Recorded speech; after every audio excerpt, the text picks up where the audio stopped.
Well, I am back to show you how to make more things out of wood for your home. So today I have this beautiful site, which is a lot of lumber. And these, despite what they might look on the camera, are 2x12s. These are quite big. Here's my foot for comparison, and here is a 4x4. So I had these cut at the home center just because couldn't fit these into my car unless I did. I bought these as 2x12x12. So I am making 4 planter boxes out of these.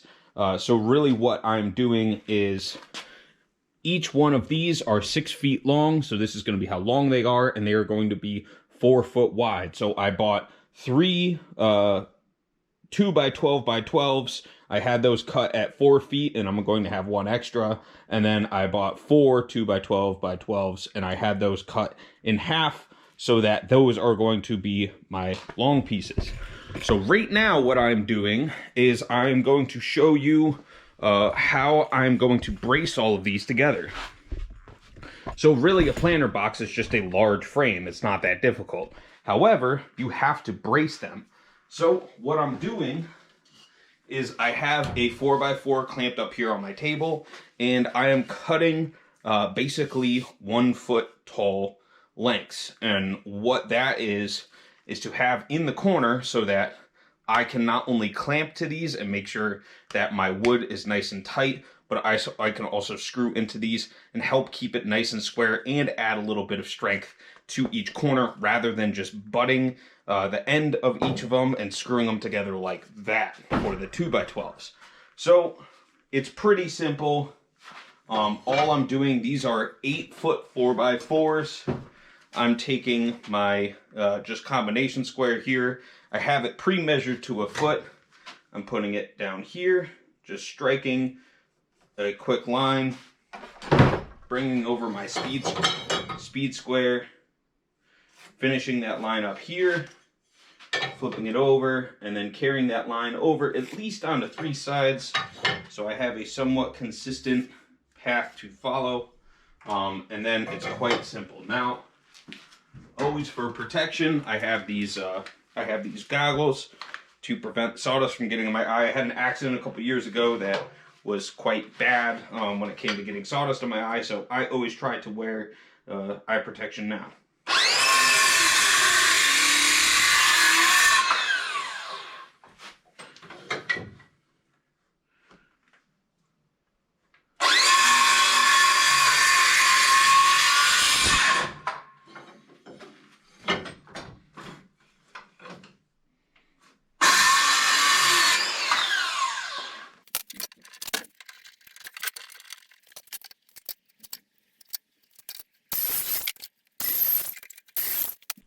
Now the next step of this is actually pretty simple. So I'm lucky enough that I have 2x12s. I only have to make, these are going to be 12 inches high, so I only have to put these together once. If you get 2x4s or 2x6s, you're going to have to make multiple boxes to go together. But since I have 2x12s, what I'm going to do is just inspect them. Now this is Douglas fir. I'm not using pressure treated. I tried to find cedar, but they don't have it in this size. And when it comes to the price of it, it actually ended up being cheaper to get the 2x12 Douglas fir than it would have to get smaller or shorter cedar. And the reason that I'm using untreated is the treatment to make them ground contact approved. It's a lot of chemicals, and we are going to be eating the vegetables out of this. Now, I'd rather spend $250 on the lumber that we have here and be safer and have to replace it every so often than potentially harm my family from the food that they are consuming. So with the 2-inch thick material as well, you're giving yourself a little bit more leeway because it's going to rot a lot slower. Plus Douglas fir is a little bit more rot resistant than just plain pine. So I'm going around, I'm checking to see if there's knots, if there's splits, if there's any ugly sides of the board. And I want to put those on the inside and on the bottom if possible. So what I'm going to do is just go around, flip these boards as I see fit, and try to put any of the ugly stuff down because we want the edges to have at least a decent reveal while we're looking around. Now I'm going to take these 4x4s that I cut and place them in each corner. Now, a 2x12 is not actually 12 inches. It's only 11 and a half. It's the same thing with a 2x4. It's only 3.5 inches. So, as these are full 12-inch boards, so as I go around, these are going to stick up a little bit. So what I'm going to do is actually flip the boards over. So basically flip everything this way so that the bottom is facing up, and these are going to stick out a little bit. It's not the end of the world, and it's actually with intention. I want these to stick out a little bit, so if something bumps into the side of this, my lawnmower, weed whacker, somebody runs into it, or the soil gets real wet, that the box isn't going to start shifting around. All that weight will help hold the box in place, but having a little bit of a reveal on the bottom and having that set further into the ground will also kind of act like a stake. So we're going to actually flip everything over and then start clamping this stuff together so that we can start putting these corners together. Before I get started putting together the actual frames like this is where I found a mistake and I wanted to kind of show you guys. So, try to bring in close here. So if you can see, this board is pretty proud of this other board. And I have these clamped, they're nice and 90 degrees, and there's a gap down here as well. And so with this method, this actually doesn't give you the opportunity to make these flush because you're putting together the whole board. So before I started putting screws in or anything, I stopped myself and said, okay, what's a better way of doing this? So the hard thing that I'm running into right here is I have a board going this way and a board going that way and a board in the middle. I'm trying to clamp everything together and I'm trying to make it all square. However, what is going to be a better method of doing this is to take my 4x4 blocks to measure out how far this is going to reach outwards. So this is a 2x12, so this is going to be 1.5 inches thick in is where the 4x4 is going to start. Now a 4x4 is really 3.5 inches, so 1.5 inches plus 3.5 is going to be 5 inches. What's the middle of 5 inches is 2.5. That's right where I'm going to want to drill my holes so that 2.5 inches in this way is where my block is going to be right in the middle. So I'm going to unclamp this side, mark out 1.5 inches and 2.5 inches, or roughly 3 because that's going to be more centered to the block. And at 3 inches, I'm going to pre-drill and I'm going to screw this block there, so at least I know I have a nice square block to screw this to, and I don't have to worry about clamping this. I can actually lift it up and clamp it and make sure that's flush. So I'm going to undo these clamps, take down this face board, and just worry about the horizontal piece or the vertical pieces right now. Run the screws through all of these, pre-drill and screw those in, and then I'm going to be able to put the horizontal pieces together. Then it'll all kind of snap together pretty quickly.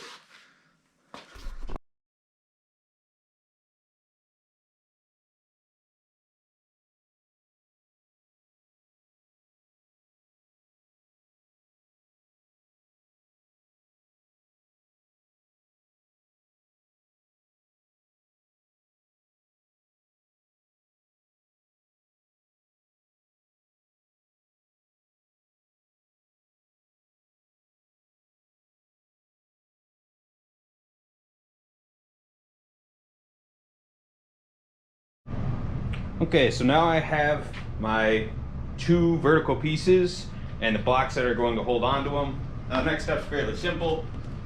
Move this stuff out of the way.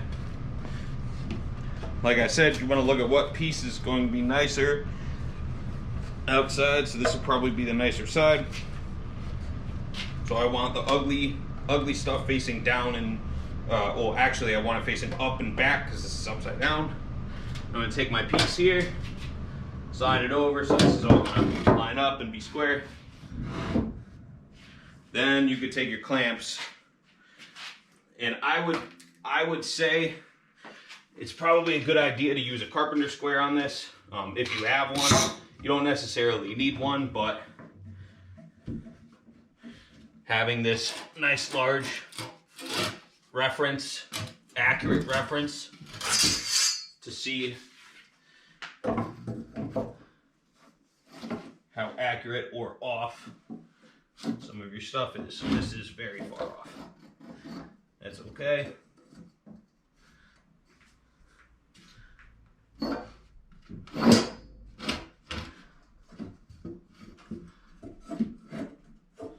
You really just want to get it flat with one side and then meet up with the reference on the other. So as long as that is accurate, tap in, make sure that these are all squared up, and then tighten down your clamps.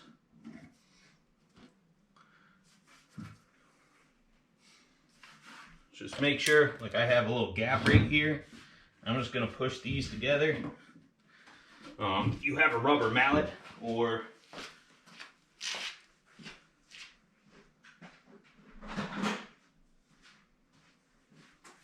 a mallet like this. This is by the brand Wood is Good. These things are awesome.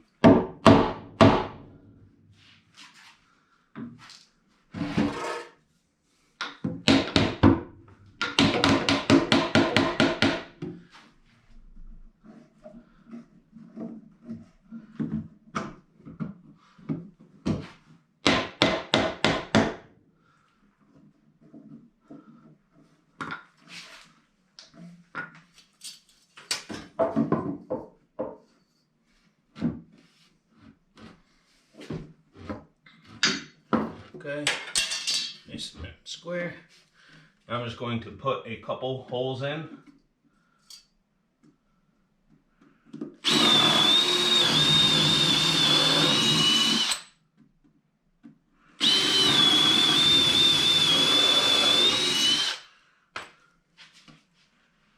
And grab a couple more screws. Now this is really just pinning it together.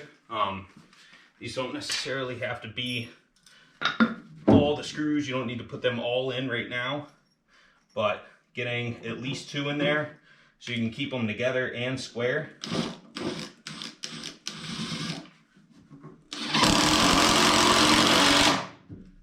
Is what is most important.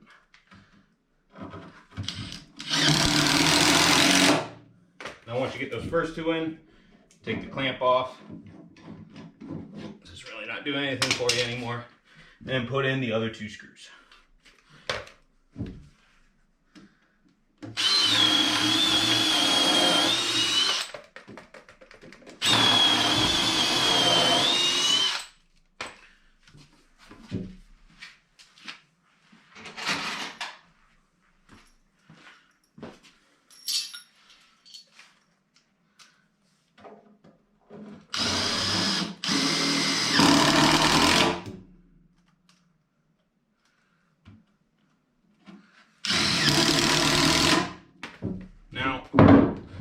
Nice strong corner. So I'm going to repeat that for all 4 corners. Just make sure that you try to keep everything square. One trick that you can do is if you measure from this far corner to that far corner, and then that far corner to that far corner, and they're the same length, then that means that you are at least close to, if not square. So that's a good trick if you don't have a carpenter square or anything like that. Just try to measure the corners, try to finagle it, and then when you put the screws in, you can loosen them up and try to set them. But that's a pretty simple trick. It's just measuring corner to corner, just with a standard measuring tape.